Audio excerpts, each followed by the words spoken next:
In the ongoing drive by the Modi-led fascist Indian government to evict Muslims from their homes and towns, Indian illegally occupied Jammu and Kashmir, at least 50 more families have been ordered to vacate their dwelling in Srinagar within a week time. These families are living at Yarkandi Sarai in Safakadal area of the city since past 70 years.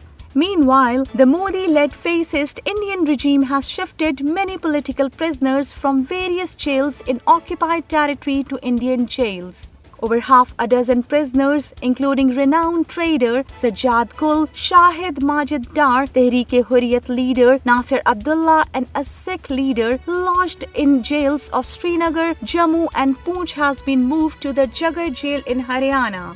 All the prisoners are detained on fake charges under black laws. Earlier on Saturday, around 100 detained Kashmiris were shifted from Kashmir to different jails in New Delhi, Haryana and Uttar Pradesh.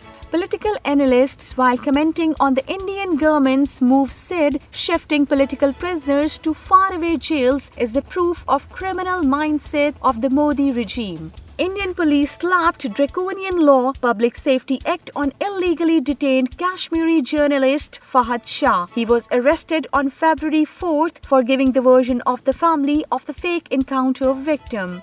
Driven by guilt for their involvement in cold-blooded killings, rapes of women and other sorts of human rights violation in Indian illegally occupied Jammu and Kashmir, Indian soldiers and officers' tendency to commit suicide is ever increasing, with an average of one Indian soldier committing suicide every 3 days. 534 Indian troops have taken their lives in the occupied territory since January 2007 and as many as 1,100 during the last decade.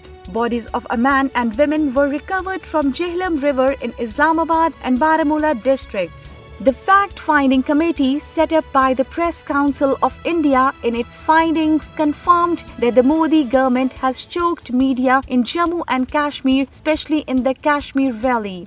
The findings said that a long list of journalists was harassed to create a fear and intimidation to fall in with the Indian government's line. National Conference President Farooq Abdullah, addressing a party convention in Samba, Jammu, said locals are being sidelined while outsiders are facilitated to take over local businesses. He reiterated his call for unity against the divisive and communal agenda being spread by forces inimical to communal harmony. After MiG-21, now Cheetah helicopters have become flying coffins for Indian armed forces. At least 5 Indian Army pilots have lost their lives in air crashes in the past 6 months alone. A helicopter that recently crashed in the Gurez sector of Kashmir, killing its pilot and injuring the co-pilot, was the third fatal crash for the Indian Army since September last year.